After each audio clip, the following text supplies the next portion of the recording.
So today's objectives are several. First, I want to have the opportunity to ask and answer this question. So, what physiological measures are used by consumer wearables to assess sleep quality and staging? How does heart rate variability, movement, respiration, and temperature fluctuate across sleep stages? And what portable devices can capture these physiological measures and what limitations exist for each? And what is the significance of sleep arousals and which physiological measures or device can capture arousals and events? And I hope by the end of this talk, you'll be able to answer these questions. And this is how I broke down this talk into 5 sections. I will briefly talk about the consumer devices, heart rate variability and movement, respiration and temperature, have a section dedicated to integrating the information and sleep arousals as well. So for the consumer wearables, I decided to focus on these 4 consumer wearables since they represent a lion's share of the wearable market: Apple Watch, Garmin, Fitbit, and Oura. And I was interested in to see like how these consumer wearables broke down sleep. And interestingly, they all break down into 4 stages. First, with Apple, you see the breakdown into wake, REM, and what they call core and deep. And the reason they call it core was because core is a combination of N1 or non-REM stage one and non-REM stage two. And they felt that light sort of emphasized a little bit more on the non-REM one as opposed to non-REM two, where most of sleep occurs in non-REM two. So I think they established the core instead of light.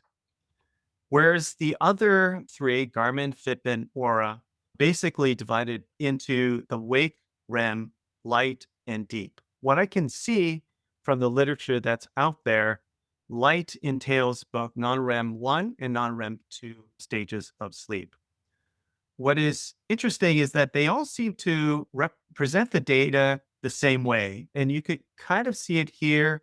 Basically, the wake is on the top, REM on the next level, light and deep. That's done with Garmin, Fitbit, Aura. I'm not sure why they sort of all agreed to do this, but that's basically the way it's arranged. And the question is, what physiological measures is employed to make the determination of which sleep stage a person's in? And I had to basically scan the websites for, manuals, white papers, FAQs for each website. And unfortunately, I don't have the specific methodologies, but there is enough information to know that there are certain physiological measures that these devices use. All of these consumer devices use heart rate and heart rate variability and movement. And Aura Ring is unique in incorporating some respiration and temperature as well. So I'll go into a little bit of details of how these consumer wearables may be utilizing this data to differentiate sleep stages. And also, these 4, actually 3 of the 4 devices also provide a sleep score, which goes from 1 to 100. I think it's 1 to 100, not 0 to 100.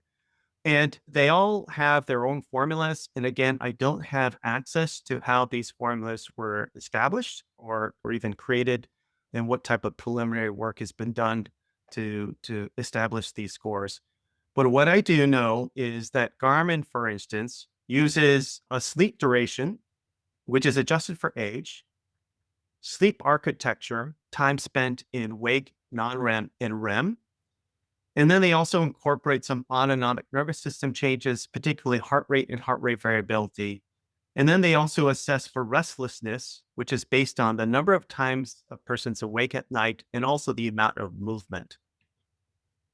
Now, Fitbit, I wasn't able to get as much information, but I do know that they incorporate sleep duration, sleep architecture with time in deep and REM sleep.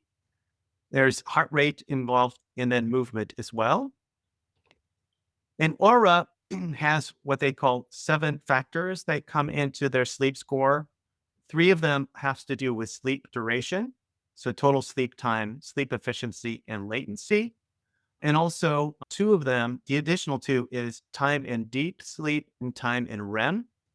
And then, interestingly, they have a midpoint of the sleep timing, which also goes into the sleep score, which is different than the other consumer wearables. And then the final seventh one is restfulness, which they used as their term instead of restlessness.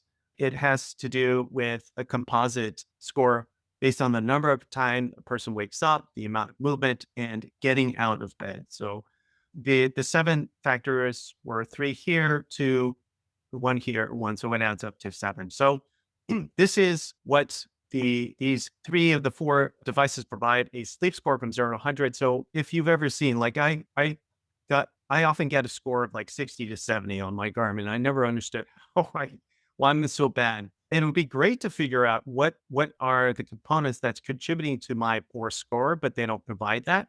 But this will hopefully give you an idea how the sleep score is arrived at or derived.